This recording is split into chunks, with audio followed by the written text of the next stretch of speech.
혜란아 안녕. 나 학개론도 40문제 풀었다. 기특하지? 이제 진짜 발등에 불 떨어졌어. 오늘은 진짜 이거 한 4, 5시간 동안 푼 것 같아. 맨날 앞에서부터 풀다가 40개 다 못 풀었거든. 그래서 오늘은 20번부터 40번까지 풀고 또 15번부터 또 19번까지 풀고 이런 식으로 풀었어. 근데 뭐 어마어마해. 아는 게 없어, 아는 게. 그래서 오늘 다 싹 외웠어. 풀고 외우고 풀고 외우고. 한번 해볼게. 부동산 학개론. 그리고 이거는 전국 실전 모의고사 6회분 푸는 거야. 1번 부동산의 개념에 관한 설명으로 틀린 것은 1번 공간, 위치, 환경, 자연, 속성은 물리적 개념에 해당한다. 공간, 위치, 환경, 자연, 속성은 물리적 개념에 해당한다. 팅동댕. 2번 공간으로서 토지는 지표, 지하, 공중을 포괄하는 3차원 공간을 의미한다. 딩동댕. 3번 부동산의 절대적 위치는 토지의 부동성에서 비롯된다. 부동산의 절대적 위치는 토지의 부동성에서 비롯된다. 딩동댕. 5번 부동산의 법률적, 경제적, 물리적 측면을 결합한 개념을 복합 개념의 부동산이라고 한다. 딩동댕. 자연으로서 토지는 인간의 노력에 의해 그 특성을 바꿀 수 없다. 삐. 자연으로서 토지는 인간의 노력에 의해 그 특성을 바꿀 수가 없긴 하지만 자연으로서의 토지는 개발되기 이전 자연의 토지와 개발된 토지 및 인공 건축물을 포함해서 이해해야 하므로 인간의 노력에 의해 그 특성을 바꿀 수도 있다. 팅동댕. 2번 토지에 관한 내용 중 옳은 것은 박스 문제고 기역, 니은, 디귿, 리을, 미음. 옳은 것은 기역. 택지는 토지에 건물 등의 정착물이 없고 공법이나 사법의 제한을 받는 토지를 말한다. 삐. 이거는 나지. 나지란 지상에 건축물이 없는 토지로서 공법상 규제는 받지만 사법상의 제한은 받지 않는 토지를 말한다. 팅동댕. 니은. 획지는 법률상의 단위 개념으로 소유권이 미치는 범위를 말한다. 삐. 필지는 법률상의 단위 개념으로 소유권이 미치는 범위를 말한다. 필지는 법률상의 단위 개념으로 소유권이 미치는 범위를 말한다. 팅동댕. 디귿. 이행지는 용도적 지역의 분류 중 세분된 지역 내에서 용도에 따라 전환되는 토지를 말한다. 이행지는 용도적 지역의 분류 중 세분된 지역 내에서 용도에 따라 전환되는 토지를 말한다. 팅동댕. 리을. 후보지는 임지지역, 농지지역, 택지지역 상호 간에 다른 지역으로 전환되고 있는 지역의 토지를 말한다. 딩동댕. 미음. 건부지는 관련 법령에 따라 재난시 피난 등 안전이나 일조 등 양호한 생활환경 확보를 위해 건축하면서 남겨놓은 일정 면적 부분의 토지를 말한다. 삐. 건부지 아니고 공지. 맞지? 맞다. 공지는 관련 법령에 따라 재난시 피난 등 안전이나 일조 등 양호한 생활환경 확보를 위해 건축하면서 남겨놓은 일정 면적 부분의 토지를 말한다. 그래서 정답은 디귿, 리을이 있는 3번이고 3번 문제. 토지의 특성에 관한 설명이다. 가로 안에 들어갈 내용으로 옳게 연결된 것은 땡땡땡은 토지에 대한 소유욕을 증대시킨다. 땡땡땡은 임장 활동과 지역 분석의 근거가 된다. 땡땡땡은 토지 간의 비교를 어렵게 하며 완전한 대체를 제약시킨다. 첫 번째 땡땡땡은 부증성. 토지가 늘어나지 않는 것. 부증성은 토지에 대한 소유욕을 증대시킨다. 그리고 두 번째 땡땡땡은 임장 활동과 지역 분석의 근거가 되는 것은 부동성. 움직이지 않는 것. 그리고 세 번째 땡땡땡. 토지 간의 비교를 어렵게 하며 완전한 대체를 제약시킨다는 개별성. 이거는 나 확실히 외웠다. 네, 이거 하나 잘했어. 잘하고 있어. 나는 똑똑하다. 나는 표현할 수 없을 정도의 천재이다. 다음 문제. 부동산의 수요와 공급 균형에 관한 설명으로 옳은 것은 1번 부동산의 수요는 유효 수요의 개념이 아니라 단순히 부동산을 구입하고자 하는 의사만을 의미한다. 다시 부동산의 수요는 유효 수요의 개념이 아니라 단순히 부동산을 구입하고자 하는 의사만을 의미한다. B. 부동산 수요란 일정 기간 동안에 매수자가 부동산을 매입하고자 하는 욕구와 매입에 필요한 비용을 지불할 수 있는 경제적 능력이 뒷받침된 유효 수요를 말한다. 2번 기술의 개발로 부동산 공급이 증가하는 경우 수요의 가격 탄력성이 작을수록 균형 가격의 하락폭은 커지고 균형량의 증가폭은 작아진다. 딩동댕 정답인데 이 지문이 잘 모르겠어. 기술의 개발로 부동산 공급이 증가하는 경우 수요의 가격 탄력성이 작을수록 균형 가격의 하락폭은 커지고 균형량의 증가폭은 작아진다.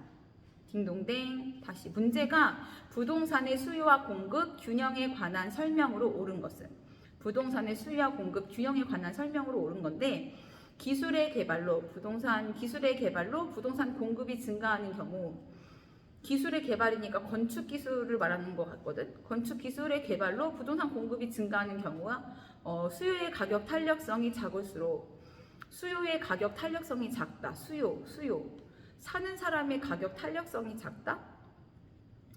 하여튼 수요의 가격 탄력성이 작을수록 균형 가격의 하락폭은 커지고 균형량의 증가폭은 작아진다. 딩동댕. 이거 이해가 안 돼. 다음 3번 질문. 수요자의 소득이 변하여 수요 곡선 자체가 이동하는 경우는 수요량의 변화에 해당한다. B. 수요량의 변화가 아니라 수요의 변화. 수요자의 소득이 변하여 소득이니까 금액이잖아. 그러니까 금액은 수요. 그다음에 금액 이외의 요인은 수요량. 그래서 수요 곡선 자체가 이동하는 경우는 수요량의 변화에 해당한다. B. 수요의 변화에 해당한다. 띵동댕. 4번 인구의 증가로 부동산 수요가 증가하는 경우 균형 가격은 상승하고 균형량은 감소한다. B. 인구의 증가로 부동산 수요가 증가하는 경우 균형 가격은 상승하고 균형량은 증가한다. 띵동댕. 5번 건축비의 하락 등 생산 요소 가격의 하락은 주택 공급 곡선을 왼쪽으로 이동시킨다. B. 건축비의 하락 등 생산 요소 가격의 하락은 주택 공급 곡선을 오른쪽으로 이동시킨다. 띵동댕. 다음 문제. 아파트 수요 곡선을 우측으로 이동시킬 수 있는 요인은 모두 몇 개인가? 단, 해당 재화는 정상제로 가정함. 박스 문제. 기역, 니은, 디귿, 리을, 미음, 비읍, 시읒, 이응. 기역. 아파트 가격의 하락. 아파트 가격의 하락. 니은. 건축 원자재 가격의 하락. 들으면 풀기가 어려우니까 그냥 바로 해석을 할 거야. 그치? 기억. 아파트 가격의 하락은 수요 곡선 점의 이동. 그래서 곡선이 오른쪽으로 가는 거 맞지? 니은. 건축 원자재 가격의 하락. 건축 원자재 가격이 하락하면 공급 증가 요인이지. 디귿. 사회적 인구 감소. 그러면 수요 감소 요인이 되고, 리을, 소비 측 입장에서 아파트의 보완재 가격의 상승.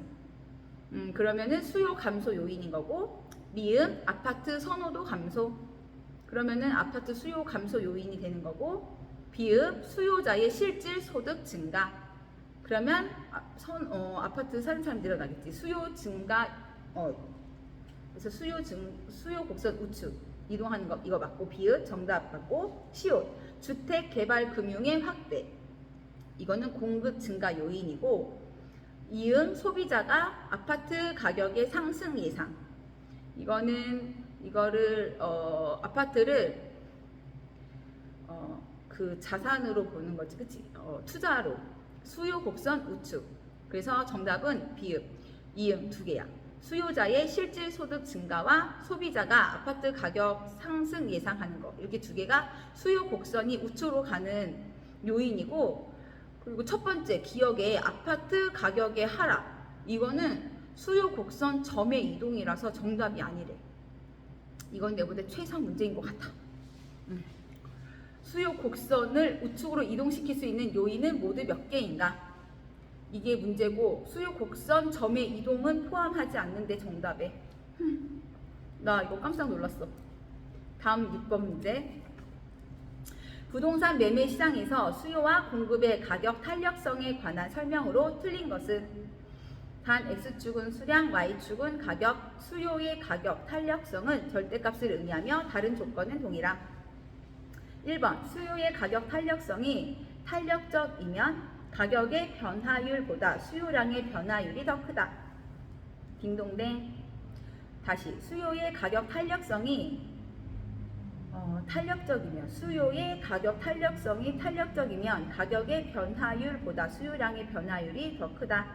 딩동댕. 수요의 가격 탄력성이 무한대이면 완전 비탄력적이다. 삐. 수요의 가격 탄력성이 무한대이면 완전 탄력적이다. 딩동댕. 그리고 수요의 가격 탄력성이 0이면 완전 비탄력적이다. 딩동댕.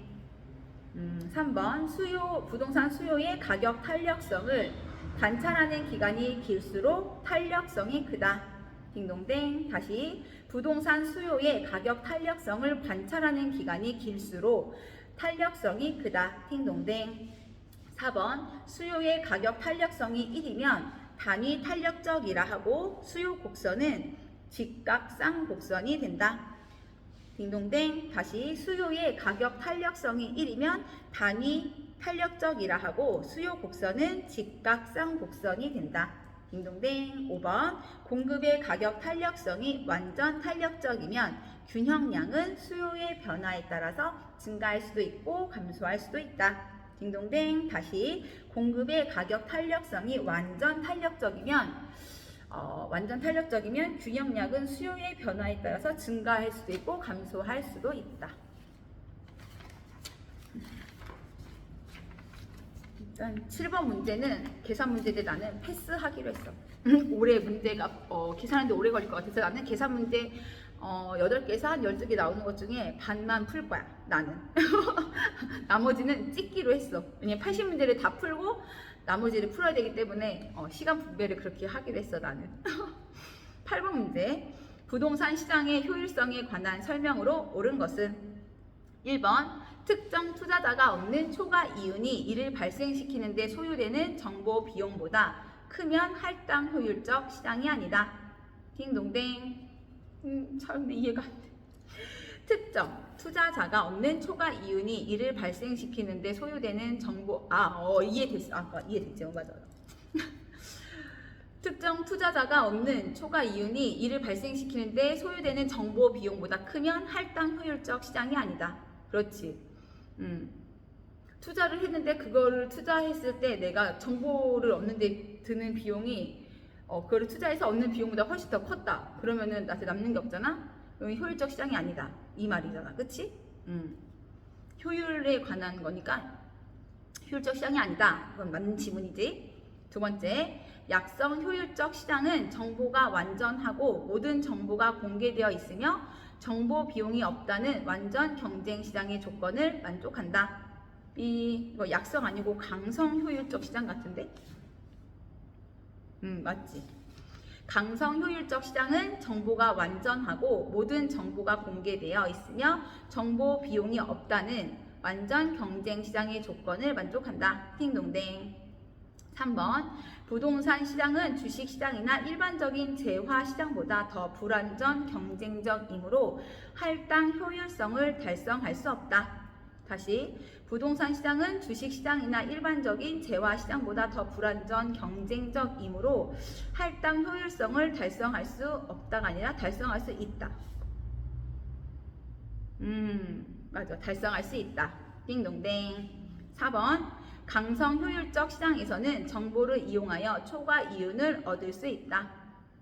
강성 효율적 시장에서는 정보를 이용하여 초과 이윤을 얻을 수 있다.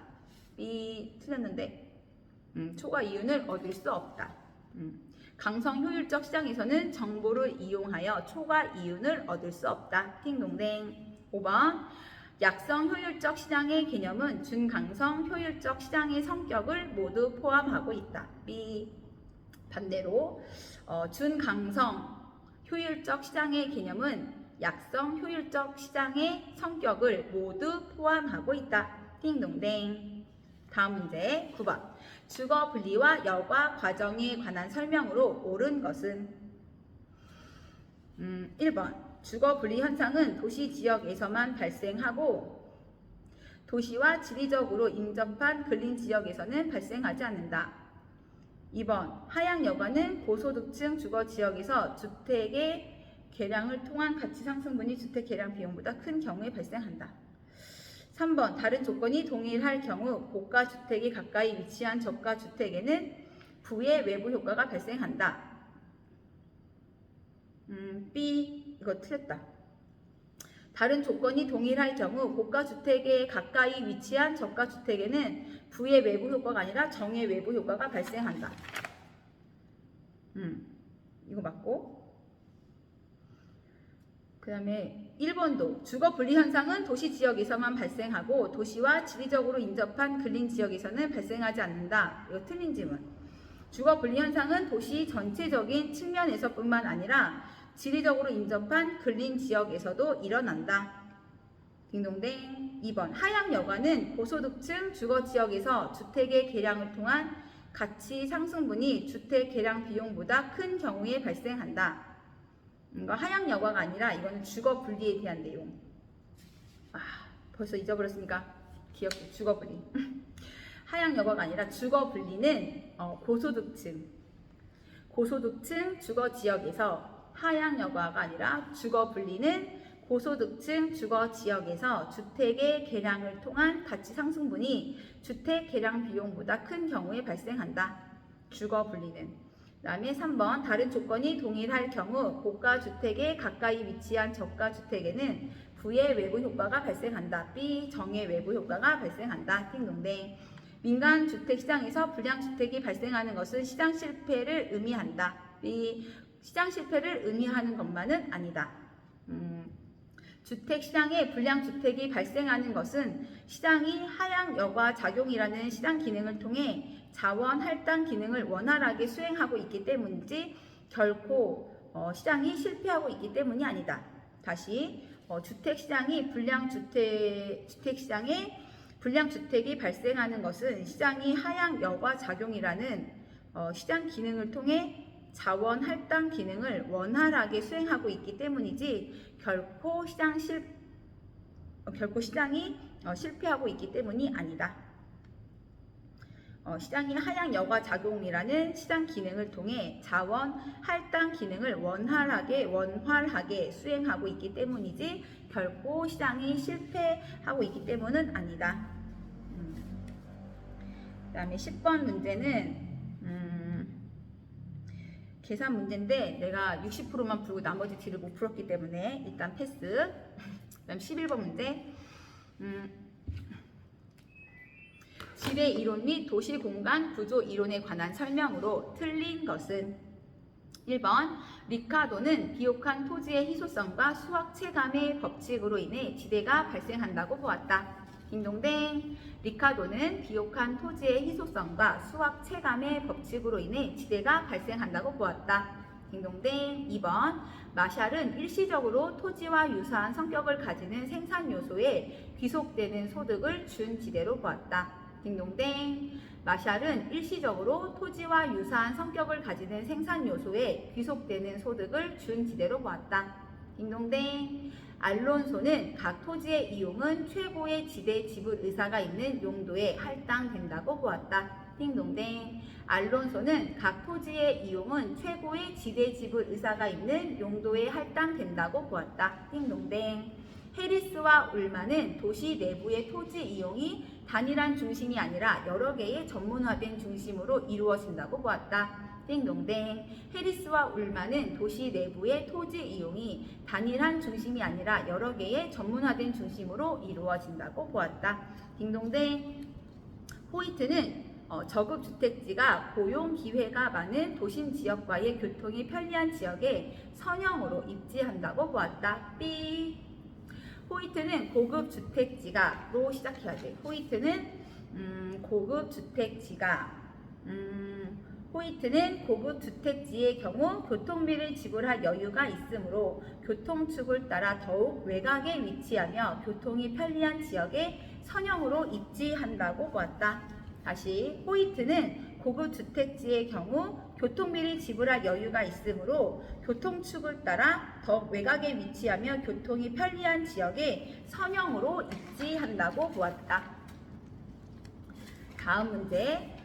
버제스의 동심원 이론에 관한 설명으로 틀린 것은 1번 미국의 시카고를 연구 대상으로 주거지의 공간적 분화 과정을 실증적으로 분석한 모형이다. 딩동댕. 다시, 버제스의 동심원 이론에 관한 설명. 1번 미국의 시카고를 연구 대상으로 주거지의 공간적 분화 과정을 실증적으로 분석한 모형이다.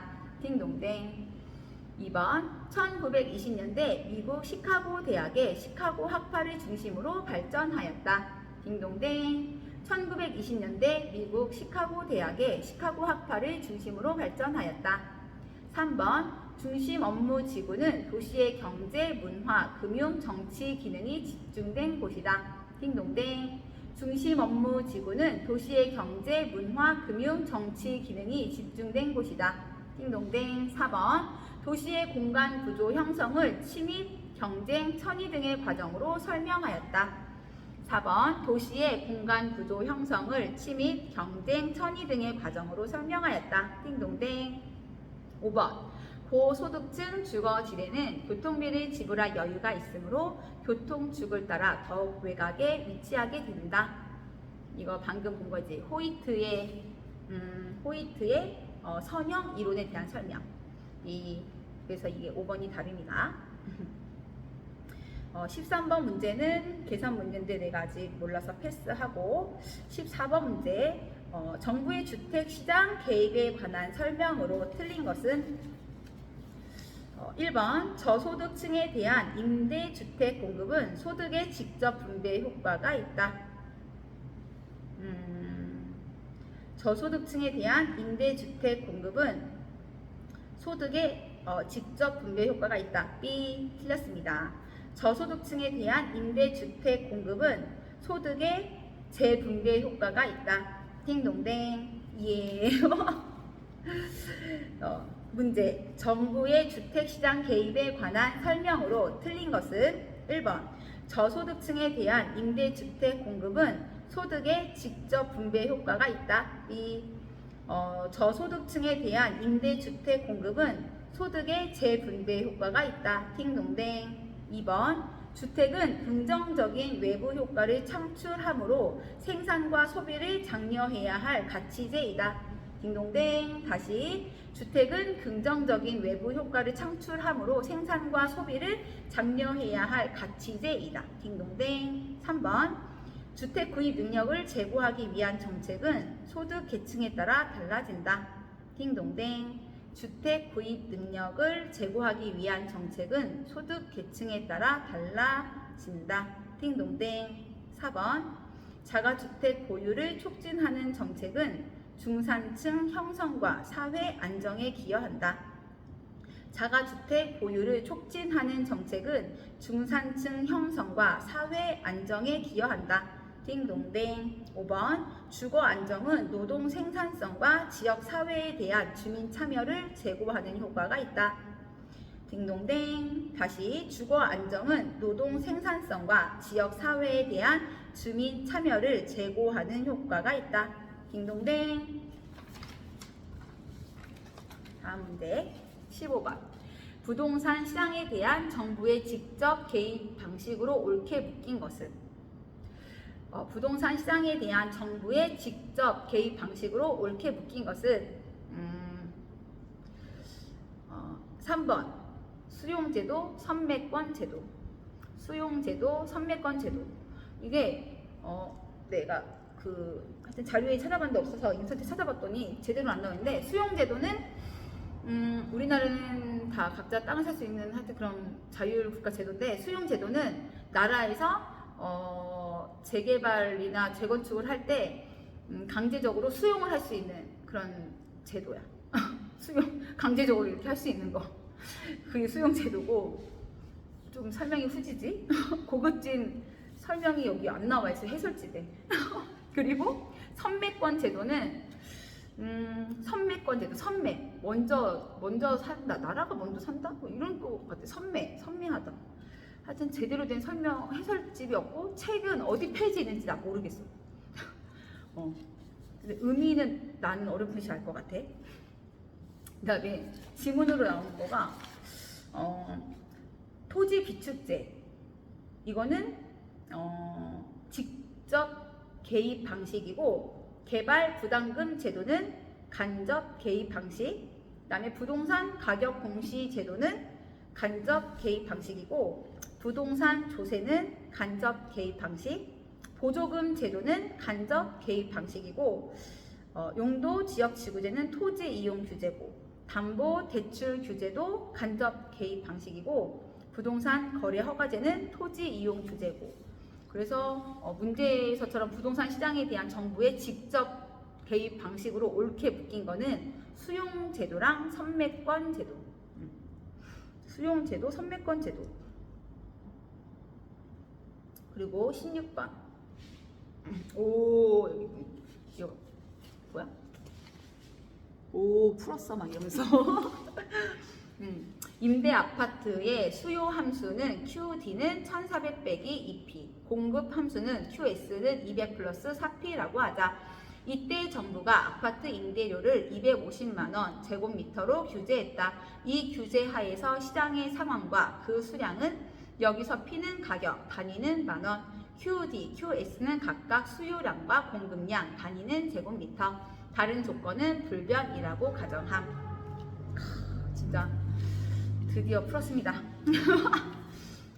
내가 시간 재보니까 이거 35초 걸리더라고. 1분 안 걸리니까 이거는 시험 때 풀 수 있을 것 같아. 그치? 넌 당연히 지금 풀었겠지?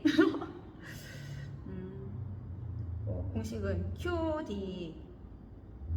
QD는 1400 빼기 2 곱하기 P는 250이니까 하면 900이 나오고, QS는 200 플러스 4 곱하기 P는 250이니까 1800, 1200 나오고, 그래서 수요함수, 공급함수 해서 이거 뭐였지? 위에가 QD가 수요랑 공급인데, 공급이 더 컸잖아. 공급이 더 크니까 수요랑 공급 중에 수요가 더 크면 초과수요고, 수요랑 공급 중에 공급이 더 크면 변화 없음. 그래서 정답은 1번 변화 없다. 다음 문제 17번. 분양가 상한제로 인해 발생할 수 있는 문제점과 그 보완책을 연결한 것으로 틀린 것은? 1번 분양주택의 질이 하락하면, 이거는 문제점이고 뒤에 있는 거는 그 보완책이야. 분양주택의 질이 하락하면 이거를 보완할 수 있는 보완책은 분양가 상한제의 기본 건축비 현실화. 2번 분양주택 배분에 문제가 생기면 보완책은 주택 청약 제도를 통한 분양. 3번 분양 프리미엄이 유발되면 그 보완책은 분양주택의 전매 제한 완화. B 전매 제한 강화. 딩동댕. 이 프리미엄이 유발되니까, 많이 붙으니까 전매 제한을 강화해서 미리 못 사게 해야 되는 거잖아. 그치? 근데 지문에는 분양주택의 전매 제한 완화로 돼 있어. B 강화. 4번 신규 주택 공급량 감소. 이런 문제점이 생기면 그 보완책으로는 공공의 저렴한 택지 공급. 5번 신규 주택 공급량 감소. 이런 문제점이 생기면 보완책으로는 신규 주택 건설에 대한 금융 지원. 다음 문제. 우리나라의 부동산 조세 제도에 관한 설명으로 틀린 것은 1번 양도소득세와 취득세는 신고 납부 방식이다. 양도소득세와 취득세는 신고 납부 방식이다. 띵동댕. 2번 취득세와 증여세는 부동산의 취득 단계에서 부과된다. 취득세와 증여세는 부동산의 취득 단계에서 부과된다. 띵동댕. 양도소득세와 종합부동산세는 국세에 속한다. 양도소득세와 종합부동산세는 국세에 속한다. 띵동댕. 4번 상속세와 증여세는 누진세율을 적용한다. 상속세와 증여세는 누진세율을 적용한다. 띵동댕. 5번 종합부동산세와 재산세의 과세 기준일은 매년 6월 30일이다. 다시 종합부동산세와 재산세의 과세 기준일은 매년 6월 30일이다. B. 매년 6월 1일이다.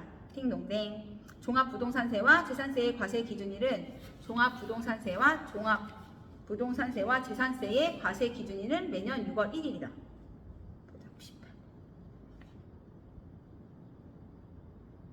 맞다. 다음 문제. 부동산 투자 시 위험과 수익과의 관계에 관한 설명으로 틀린 것은 부동산 투자 시 위험과 수익과의 관계에 관한 설명으로 틀린 것은 1번 위험 회피형 투자자는 위험 증가에 따른 보상으로 높은 기대 수익률을 요구한다.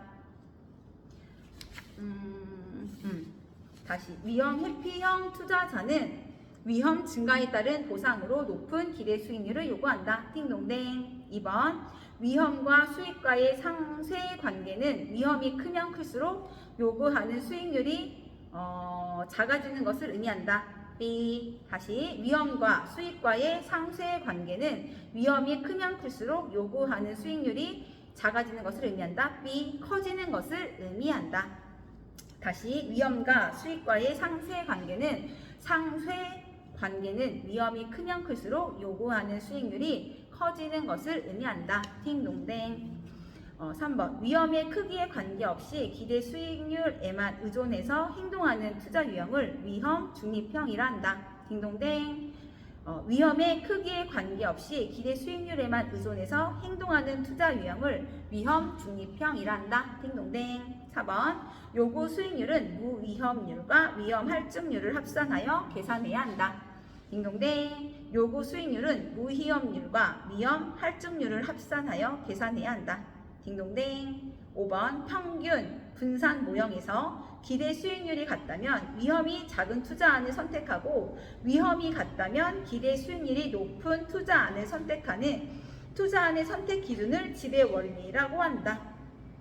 평균 분산 모형에서 기대 수익률이 같다면 위험이 작은 투자안을 선택하고 위험이 같다면 기대 수익률이 높은 투자안을 선택하는 투자안의 선택 기준을 지배 원리라고 한다. 띵동댕.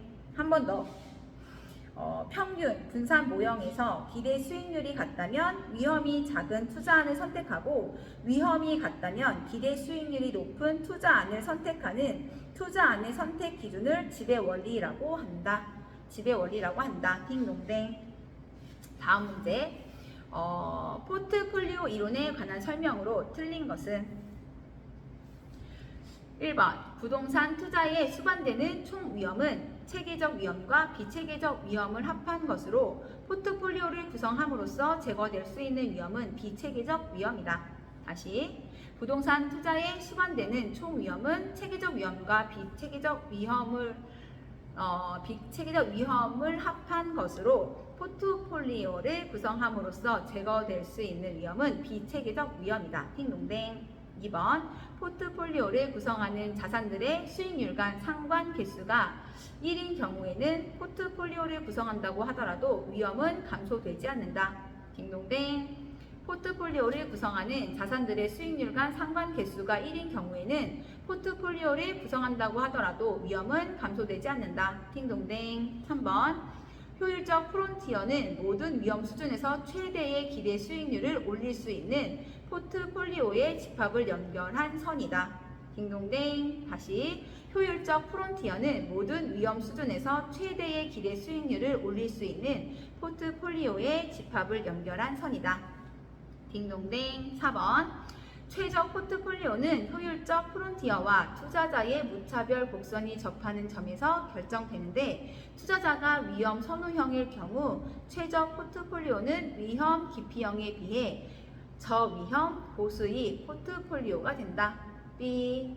다시 최적 포트폴리오는 효율적 프론티어와 투자자의 무차별 곡선이 접하는 점에서 결정되는데, 투자자가 위험 선호형일 경우 최적 포트폴리오는 위험 기피형에 비해 고위험 고수익 포트폴리오가 된다. 띵동댕. 5번. 위험 자산으로만 구성된 포트폴리오와 무위험 자산을 결합할 때 얻게 되는 직선의 기울기가 커질수록 기대 초과 수익률 위험 프리미엄이 커진다. 딩동댕. 다시 위험 자산으로만 구성된 포트폴리오와 무위험 자산을 결합할 때 얻게 되는 직선의 기울기가 커질수록 기대 초과 수익률 위험 프리미엄이 커진다. 딩동댕. 21번. 이거는 문제가 나는 공식을 해서 답을 구하는 건 줄 알았더니 문제가 구하는 방법이래. 문제 읽어줄게. 갑은 주택 자금 1억 원을 연 이율 10% 20년 상환 조건으로 융자를 받았다. 갑은 이 주택을 5년 뒤에 처분할 계획인데 5년 뒤에 상환할 융자 잔고를 구하는 방법은 단 매년 원리금 상환액은 1,000만 원으로 가정함. 나 사실 이거 왜 이게 정답인지 모르거든. 근데 나는 보자마자 막 풀려고 했는데 해설지를 보니까 구하는 방법이더라고. 하여튼 정신 단단히 차려야 될 것 같아. 어쨌든 정답은 1,000만 원 곱하기 연금의 현가 개수. 그래서 10% 15년이래. 한 번 더 공부를 할 거야. 이거는 쉬운 거니까. 그치? 공식만 외우면 바로 찍을 수 있는 거잖아. 그치? 계산 안 해도 되고 풀 수 있는 문제니까 우리 이거는 꼭 하자. 너 알면 나도 좀 알려줄래? 다음 문제. 수익성 부동산의 현금 흐름에 관한 설명으로 틀린 것은 1번. 영업 경비에는 임대소득에 대한 소득세가 포함되어야 한다. 다시 영업 경비에는 임대소득에 대한 소득세가 포함되어야 한다. B. 영업 경비에는 임대소득에 대한 소득세가 포함되지 않고 재산세는 포함되어야 한다. 영업 경비에는 소득세는 포함되지 않고 재산세는 포함되어야 한다. 영업 경비에는 소득세는 포함되지 않고 재산세는 포함되어야 한다. 다시 수익성 부동산의 현금 흐름에 관한 설명으로 틀린 것은 수익성 부동산의 현금 흐름에 관한 설명으로 틀린 것은 1번. 영업 경비에는 임대소득에 대한 소득세가 포함되어야 한다. B. 영업 경비에는 임대소득에 대한 소득세가 포함되지 않고 재산세는 포함되어야 한다. 띵동댕. 2번. 유효 총소득은 가능 총소득의 공실 및 불량 부채에 대한 손실과 기타 수입을 반영한 것이다. 딩동댕. 다시 유효 총소득은 가능 총소득의 공실 및 불량 부채에 대한 손실과 기타 수입을 반영한 것이다. 딩동댕. 3번. 세전 현금 흐름은 순영업소득에서 부채 서비스액을 차감하여 계산한다. 딩동댕. 다시 세전 현금 흐름은 순영업소득에서 부채 서비스액을 차감하여 계산한다. 딩동댕. 4번. 영업소득세를 계산하기 위해서는 건물의 감가 삼각비를 알아야 한다. 딩동댕. 영업소득세를 계산하기 위해서는 건물의 감가 삼각비를 알아야 한다. 영업소득세를 계산하기 위해서는 건물의 감가 삼각비를 알아야 한다. 영업소득세를 계산하기 위해서는 건물의 감가상각비를 알아야 한다. 띵동댕. 5번. 투자에 따른 현금 흐름은 영업 현금 흐름과 매각 현금 흐름으로 나누어 예상할 수 있다. 띵동댕. 투자에 따른 현금 흐름은 영업 현금 흐름과 매각 현금 흐름으로 나누어 예상할 수 있다. 띵동댕. 23번은 계산 문제인데 이거는 아직 24번도 계산 문제인데 아직 못 풀었습니다. 그리고 25번 어림셈법 및 비율 분석에 관한 설명으로 옳은 것은 1번 종합환원율은 지분 투자액에서 순영업소득이 차지하는 비율이다. 종합환원율은 지분 투자액에서 순영업소득이 차지하는 비율이다. B. 종합환원율은 이거 아까 외웠는데 벌써 또 까먹었어. 다시. 이거는 다시 이따 마지막에 할게. 외웠으니까 다시. 다시 26번 먼저. 다음은 부동산 회사의 부채 비율에 관한 내용이다. 아니, 그러니까, 그치? 아까 다 외웠고, 지금 잡지를 보니까 기억이 나거든? 근데 순서대로 하니까 또 지금 기억 못 하잖아. 그러니까 진짜 시험 볼 때도 이렇게 기억을 못 할 건가 봐. 그치? 당황해서? 너랑 이렇게 둘이 하는데도 이렇게 떨려가지고 기억을 못 하다니. 다시 25번. 어림셈법 및 비율 분석법에 관한 설명으로 옳은 것은 종합 환원율은 지분 투자액에서 순영업소득이 차지하는 비율이다. B. 종합 환원율은 총 투자액에서 순영업소득이 차지하는 비율이다. 띵동댕. 그리고 2번 지분 배당률이란 총 투자액에서 세전 현금 흐름이 차지하는 비율이다. B. 지분 배당률이란 지분 투자액에서 세전 현금 흐름이 차지하는 비율이다. 딩동댕. 3번 대부 비율 LTV란 부동산 가격에 대한 원리금 상환액의 비율이다. B. 대부 비율 LTV란 부동산 가격에 대한 원리금 상환 비율이 아닌데 어디가 틀렸는지 이건 기억 안 난다. 부동산 가격에 대한 대출금의 비율, 대출금의 비율이다. 그리고 4번 부채 비율이란 부채에 대한 지분의 비율이다. B. 부채 비율이란 자기 자본에 대한 타인 자본의 비율이다. 부채 비율이란 자기 자본에 대한 타인 자본의 비율이다. 띵동댕. 5번 부채 감당률은 순영업소득이 부채 서비스액의 몇 배가 되는가를 나타내는 비율이다. 부채 감당률은 순영업소득이 부채 서비스액의 몇 배가 되는가를 나타내는 비율이다. 띵동댕.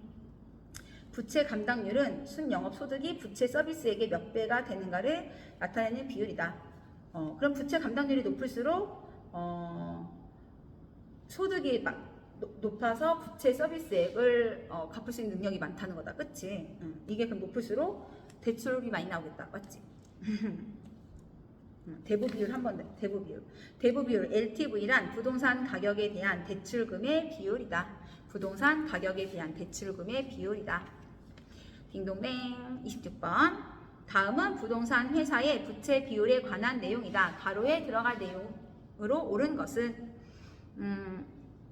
이거는 쉽더라고. 그래서 이거 문제 풀 때 이거 A 회사, B 회사가 있고 자본 총계가 있고 부채 총계, 자산 총계는 더하기 빼기니까 되고 부채 비율 구하는 공식이 부채 비율은 자기 자본분의 타인 자본. 이것만 알면 될 것 같아.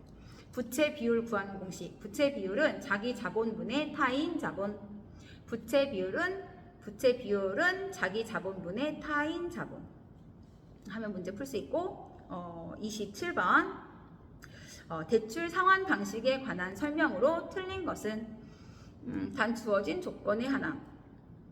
나 이것도 좀 헷갈리긴 하더라고.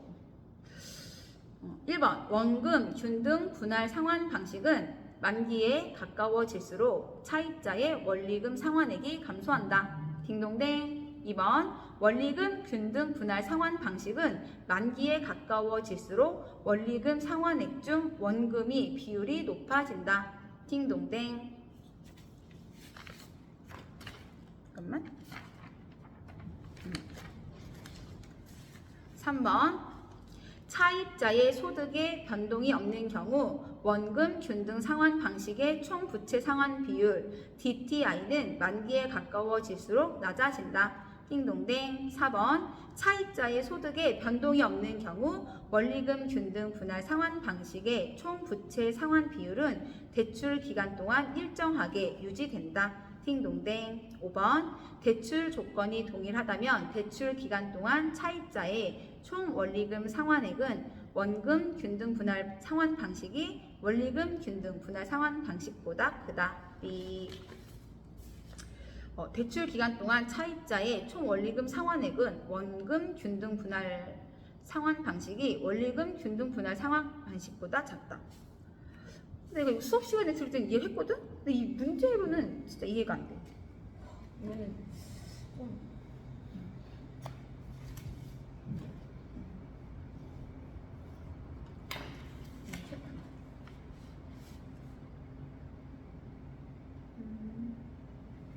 28번 계산 문제인데 주택 구입을 위해 은행으로부터 1억 원을 대출받았다. 대출 조건이 다음과 같을 때 11회차에 상환해야 할 원리금은 단 주어진 조건의 하나. 대출 금리는 고정금리 연 5%, 대출 기간 20년, 원리금 상환 조건, 원금 균등 상환 방식으로 연 단위로 매 기말 상환. 원금은 20년 분의 1억 하면은 500만 원씩 나오는 거고, 이자를 구할 때 어떻게 구하냐면 원금 1억 빼기 11차월을 구해야 되니까 10달 동안 500만 원씩 하면 5천만 원이잖아. 거기에다가 10달 동안 된 이자 0.5% 하면 250만 원. 그래서 250만 원이 나왔어. 29번 부동산 투자 회사법상 부동산 투자 회사에 관한 설명으로 옳은 것은 1번 최저 자본금 준비 기간이 지난 위탁관리 부동산 투자 회사의 자본금은 70억 원 이상이 되어야 한다. B. 최저 자본금 준비 기간이 지난 위탁관리 부동산 투자 회사의 자본금은 50억 원 이상이 되어야 한다. 팅동댕. 나 여기 답 체크 안 돼 있다? 2번 자기관리 부동산 투자 회사의 설립 자본금은 3억 원 이상으로 한다. B. 자기관리 부동산 투자 회사의 설립 자본금은 5억 원 이상으로 한다. 띵동댕. 3번 자기관리 부동산 투자 회사의 자산운용 전문 인력으로 상근하는 감정평가사는 해당 분야에 3년 이상 종사한 사람이어야 한다. B. 5년 이상 종사한 사람이어야 한다. 띵동댕. 4번 최저 자본금 준비 기간이 끝난 후에는 매 분기 말 현재 총 자산의 100분의 80 이상이 부동산, 건축 중인 건축물 포함이어야 한다. B. 최저 자본금 준비 기간이 끝난 후에는 매 분기 말 현재 총 자산의 100분의 70 이상이 부동산, 건축 중인 건축물 포함 이상이어야 한다. 띵동댕. 5번 위탁관리 부동산 투자 회사는 해당 연도 이익을 초과하여 배당할 수 있다. 띵동댕. 위탁관리 부동산 투자 회사는 해당 연도 이익을 초과하여 배당할 수 있다. 띵동댕. 30번 부동산 증권에 관한 설명으로 틀린 것은 1번 한국주택금융공사는 유동화 증권의 발행을 통해 자본시장에서 정책 모기지 재원을 조달할 수 있다. 2번 저당 담보부 채권 MBB의 투자자는 채무 불이행 위험을 부담한다. B. 저당 담보부 채권의 투자자가 아니라 발행자는 채무 불이행 위험을 부담한다. 딩동댕. 그럼 1번도 딩동댕이네. 나 이거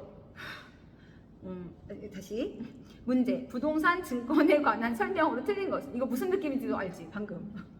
내가 이 문제를 시험지를 외웠나? 부동산 증권에 관한 설명으로 틀린 것은 1번 한국주택금융공사는 유동화 증권의 발행을 통해 자본시장에서 정책 모기지 재원을 조달할 수 있다. 팅동댕. 한국주택금융공사는 유동화 증권의 발행을 통해 자본시장에서 정책 모기지 재원을 조달할 수 있다. 팅동댕.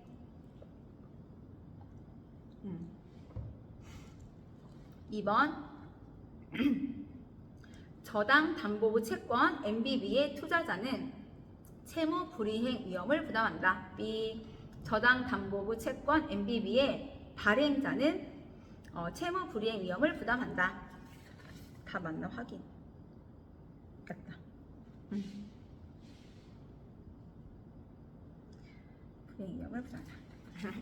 3번. 금융기관은 주택저당증권 MBS를 통해 유동성 위험을 감소시킬 수 있다.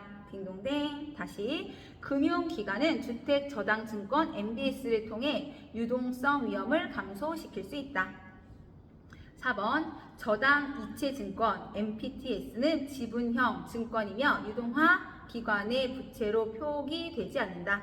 딩동댕. 다시. 저당이체증권은 MPTS는 지분형 증권이며 유동화 기관의 부채로 표기되지 않는다. 딩동댕. 5번. 지불이체 채권 MPTB의 투자자는 조기 상환 위험을 부담한다. 지불이체 채권 MPTB의 투자자는 조기 상환 위험을 부담한다. MPTB 조기 상환 위험을 부담한다. 저당 이체 증권은 MPTS. 이거는 MPTS는 지분형, S니까 지분형, MPTB는 투자자 조기 상환 위험. 알아서 잘 외우시다. 31번. 다음의 개발 방식은, 이거 쉬웠어. 나 이것도 알았어. 이것까지 내가 3개를 알고 푸는 문제인 것인가? 그렇네. 3개, 3개 괜찮아, 그치? 다음의 개발 방식은 박스 문제인데 1, 2, 3. 대지로서의 효용 증진과 공공시설의 정비를 목적으로 하며 택지 개발 사업에 주로 활용되는 방식이다. 2번. 사업 후 개발 토지 중 사업에 소요된 비용과 공공용지를 제외한 토지를 당초의 토지 소유자에게 되돌려주는 방식이다. 3번. 개발 사업 시 사업 재원으로 확보해 놓은 토지를 채비지라고 한다. 나 이거 주관식으로도 풀었어. 환지 방식. 32번. 부동산 관리와 생애 주기에 관한 설명으로 틀린 것은 1번. 자산 관리란 소유자의 부를 극대화시키기 위하여 대상 부동산을 포트폴리오 관점에서 관리하는 것을 말한다. 딩동댕. 다시. 자산 관리 에셋 매니지먼트란 소유자의 부를 극대화시키기 위하여 대상 부동산을 포트폴리오 관점에서 관리하는 것을 말한다. 띵동댕. 2번. 시설 관리란 각종 부동산 시설을 운영하고 유지하는 것으로 시설 사용자나 건물주의 요구에 단순히 부응하는 정도의 소극적이고 기술적인 측면의 관리를 말한다. 딩동댕. 3번. 생애 주기상 노후 단계는 물리적, 기능적 상태가 급격히 완화되기 시작하는 단계로 리모델링을 통하여 가치를 올릴 수 있다. 딩동댕. 간접 관리는 적극적으로 보존 관리하기 때문에 하자 발생 가능성을 사전에 예방할 가능성이 높다. B. 직접 관리는 적극적으로 보존 관리하기 때문에 하자 발생 가능성을 사전에 예방할 가능성이 높다. 팅동댕. 5번. 건물의 이용에 의한 마멸, 파손, 노후화, 우발적 사고 등으로 사용이 불가능할 때까지의 기간을 물리적 내용 연수라고 한다. 딩동댕. 다시. 건물의 이용에 의한 마멸, 파손, 노후화, 우발적 사고 등으로 사용이 불가능할 때까지의 기간을 물리적 내용 연수라고 한다. 딩동댕. 33번. 부동산 마케팅에 관한 설명으로 틀린 것은 나 이거 또 맞췄어. 4개. 자랑이다, 그치? 자랑이지. 잘하고 있어. 잘한다. 그래도 오늘 학개론 문제 시작하면서 부동산 학개론 82.5점 40문제 중에 33개 맞춘다 적었어. 잘했지? 꿈은 크게. 문제는 4개, 지금 4개 맞췄었는데 내가. 부동산 마케팅에 관한 설명으로 틀린 것은 1번. STP란 시장 세분화, 표적 시장 차별화를 말한다. 띵동댕. 2번 마케팅 믹스 전략에서의 4P는 유통 경로, 제품, 가격, 판매 촉진을 말한다. 띵동댕. 3번 노벨티 광고는 개인 또는 가정에서 이용되는 실용적이며 장식적인 물건의 상호, 전화번호 등을 표시하는 것으로 분량 광고에 주로 활용된다. 띵동댕. 4번 관계 마케팅 전략은 공급자와 소비자 간의 장기적 지속적인 상호작용을 중요시하는 전략을 말한다. 띵동댕. 5번 AIDA 원리에 따르면 소비자의 구매 의사결정은 행동, 액션, 관심, 욕망, 주의 이거 뭐였지? 하여튼 이거의 attention 아닌가? B 이거 모르는 거래. 단계를 순차적으로 거친다. 근데 이거 내가 맞췄지. 5번. 정답이 5번. 틀린 거. 그치? 소비자의 구매 의사 결정은 처음에 행동이 아니고 주의를 먼저, 그치? 끌고 그 다음에 관심을 먼저 갖고 그 다음에 갖고 싶다는 욕망이 생긴 다음에 행동으로 사는 거잖아. 그래서 이걸 맞췄지 내가. 잘했지? 34번. 부동산의 가치와 가격에 관한 설명으로 틀린 것은 1번 일정 시점에서 부동산 가격은 하나밖에 없지만 부동산 가치는 여러 개 있을 수 있다. 딩동댕. 일정 시점에서 부동산 가격은 하나밖에 없지만 부동산 가치는 여러 개가 있을 수 있다. 그치? 가치는 사람마다 다 다른 거니까.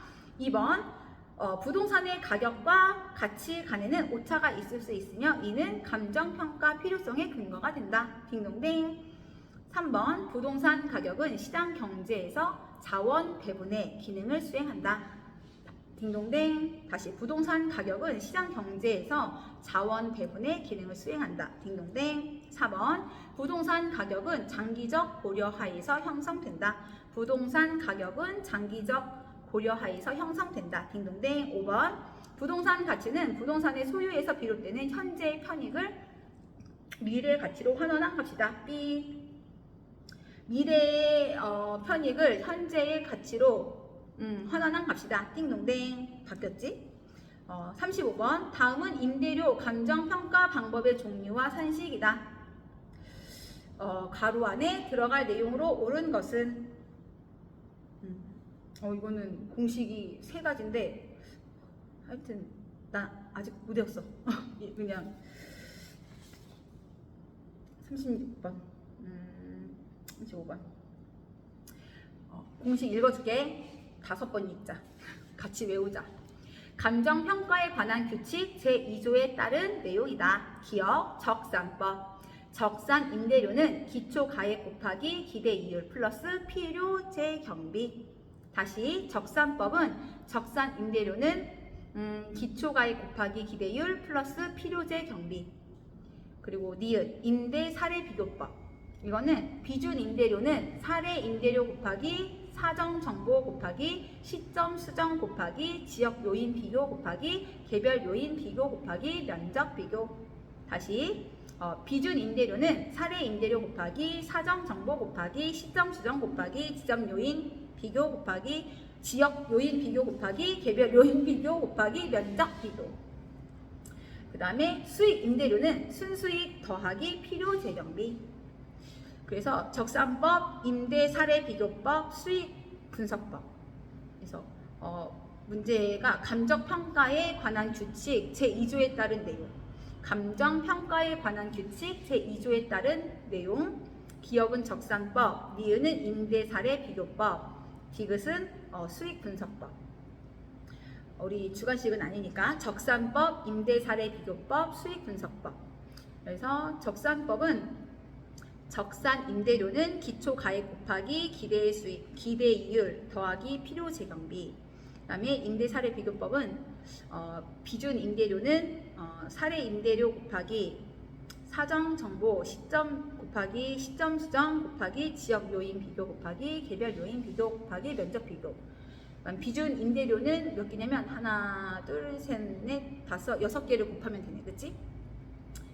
임대 사례 비교법은 비준 임대료의 사례 임대료부터 해서 6개를 곱하면 되고, 수익 분석법은 수익 임대료는 순수익 플러스 필요 재경비. 그 다음에 36번은 계산 문제인데 이거는 아직 못 풀었습니다. 그리고 37번.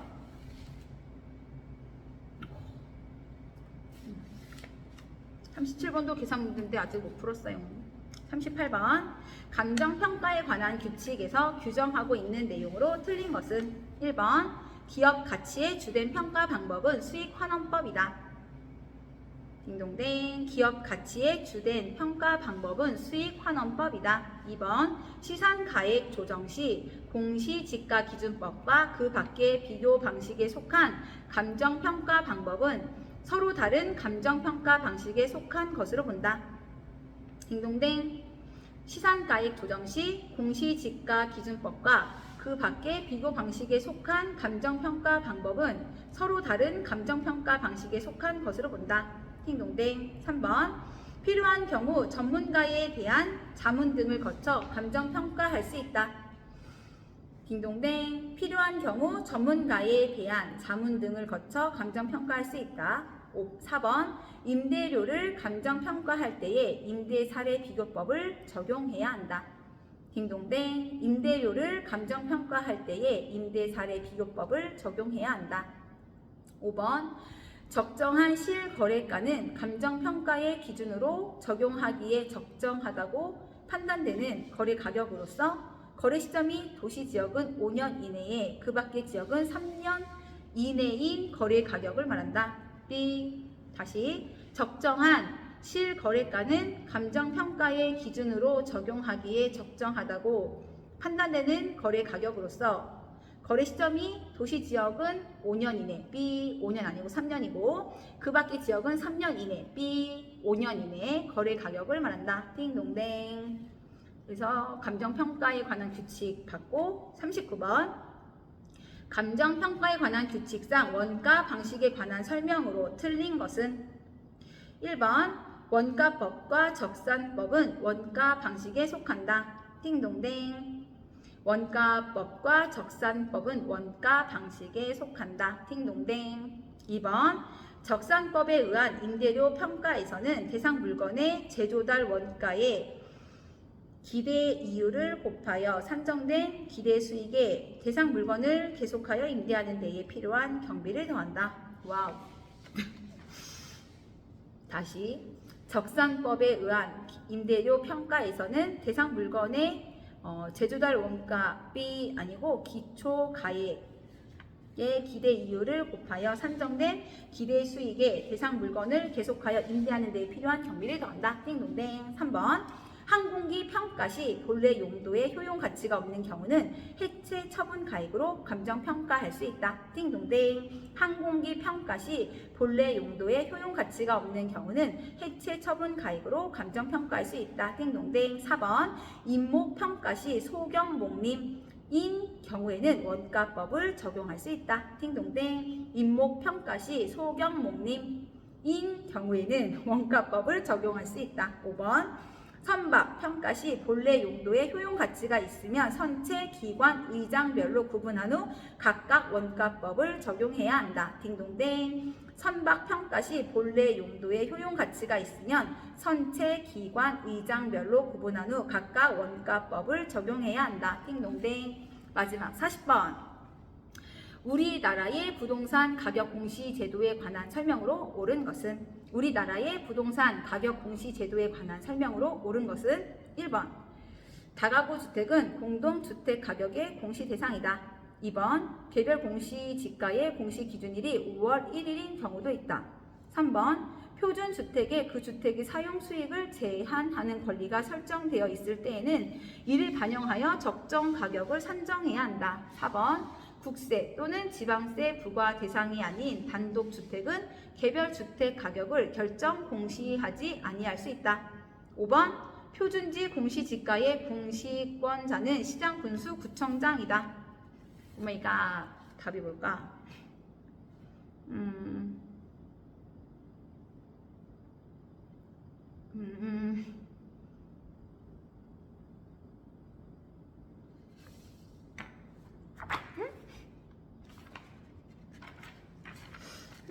이거는 기억이 안 났어. 다시 우리나라의 부동산 가격 공시 제도에 관한 설명으로 옳은 것은 4번. 국세 또는 지방세 부과 대상이 아닌 단독주택은 개별 주택 가격을 결정 공시하지 아니할 수 있다.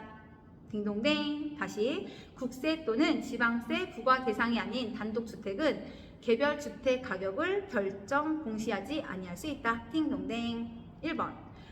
다가구 주택은 공동주택 가격의 공시 대상이다. B. 다가구 주택은 단독주택 가격의 공시 대상이다. 다가구 주택은 공동주택 가격이 아니라 다가구 주택은 단독주택 가격의 공시 대상이다. 딩동댕. 2번. 개별 공시지가의 공시 기준일이 5월 1일인 경우도 있다. B. 1월 1일이다.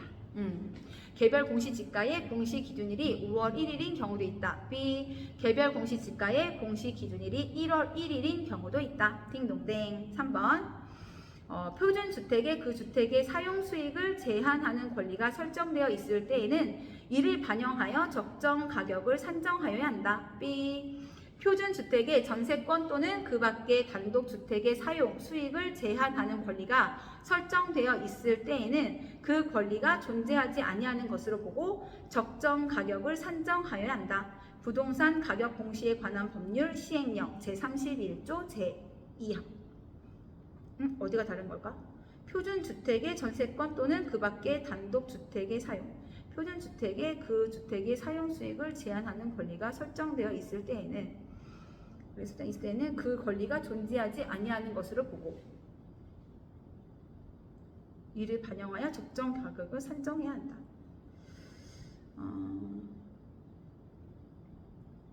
권리가 존재하지 않는 것으로 보고 제한하는 권리가 설정되어 있을 때에는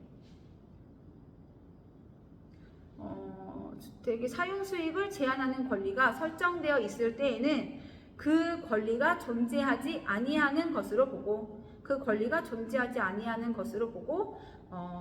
적정 가격을 산정해야 한다. 그리고 표준지 공시지가의 공시권자는 시장군수구청장이다. B. 시장군수구청장 아니고 국토교통부 장관이다.